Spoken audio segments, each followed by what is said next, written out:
Oke, teman-teman, selamat berjumpa lagi pada kelas game programming ya.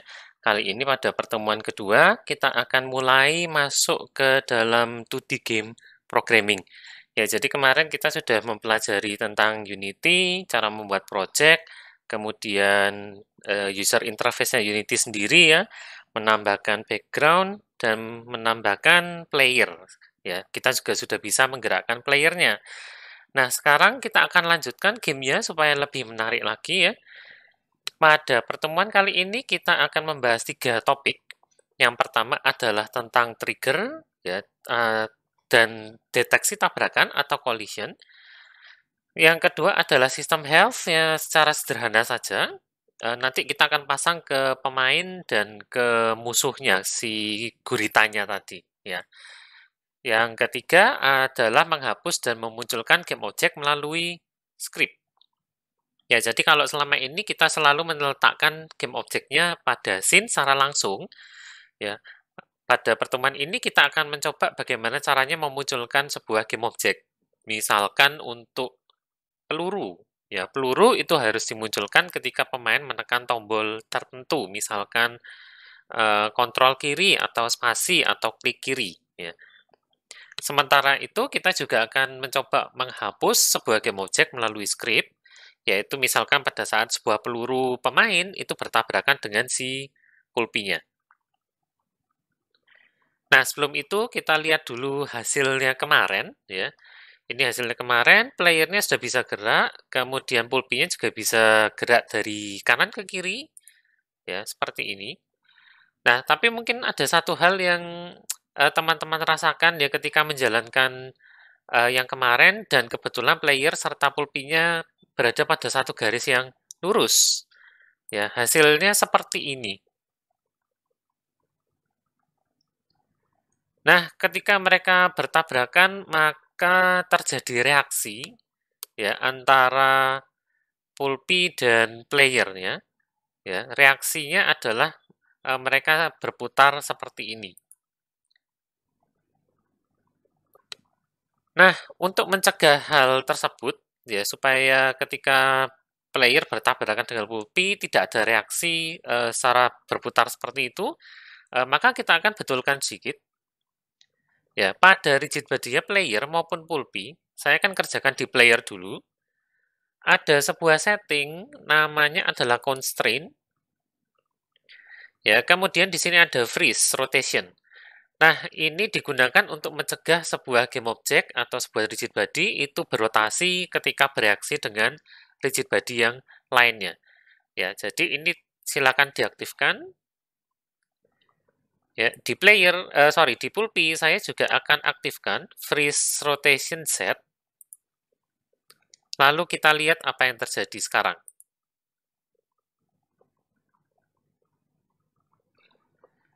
Ya, nah sekarang ketika player bertabrakan dengan pulpi, maka tidak ada reaksi berputar seperti yang tadi ya. Mereka hanya saling mendorong satu sama lain. Nah, itu sedikit bug yang kita betulkan barusan ya. Nah, kemudian kalau kemarin kita sudah mengerjakannya bersama ya waktu latihan, yaitu membuat skripnya move ya. Mungkin ada teman-teman yang bertanya, loh kenapa nggak namanya bukan enemy? Ya, kenapa kok namanya move? Nah, kalau selama ini kita terbiasa memprogram sesuatu itu berdasarkan atau berorientasikan pada objek ya. Misalkan kita ngoding untuk player sendiri ya. Kemudian untuk enemy nanti sendiri, untuk boss sendiri, untuk peluru pemain sendiri, untuk pelurunya si pulpi sendiri, untuk pelurunya si bos sendiri dan seterusnya. Ya, artinya setiap objek kita akan buat codingnya satu persatu. Nah, padahal sebetulnya pada suatu game, ya, sebuah objek ini memiliki beberapa perilaku yang mungkin saja bisa dimiliki juga oleh objek-objek lainnya. Nah, untuk itulah pemrograman pada Unity itu sifatnya bukan lagi object oriented, tapi dia sifatnya modular. Ya, sebuah script itu nanti bisa digunakan pada banyak objek atau prefab, ya.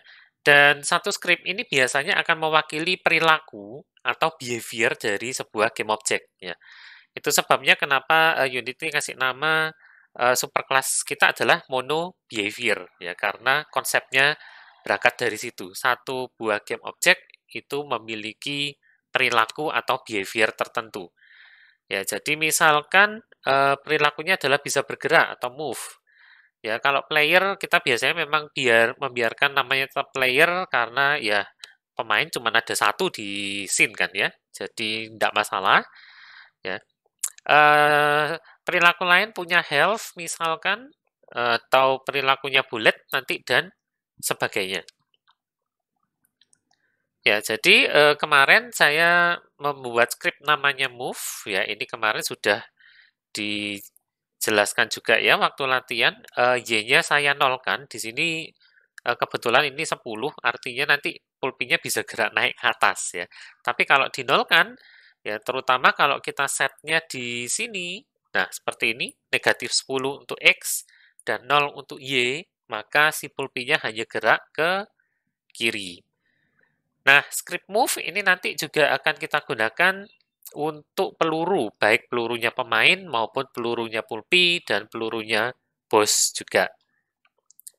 Nah, itu keunggulan kalau kita membuat skripnya sifatnya adalah modular ya. Jadi beberapa perilaku yang sama bisa dibikinkan satu aja skripnya, kemudian ini yang dipakai ke banyak game object.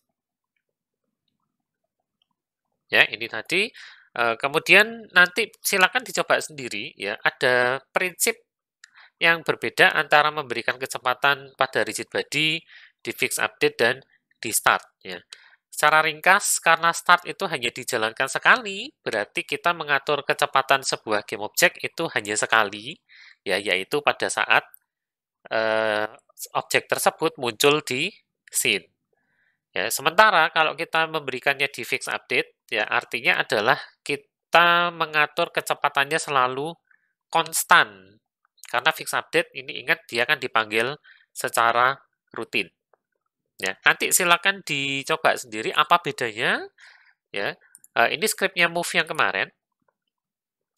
Nah, saya meletakkan rb.velocity-nya di fix update. Ya, kalau diletakkan di start, apa yang terjadi nanti silakan dicoba sendiri ya. Oke, sebentar.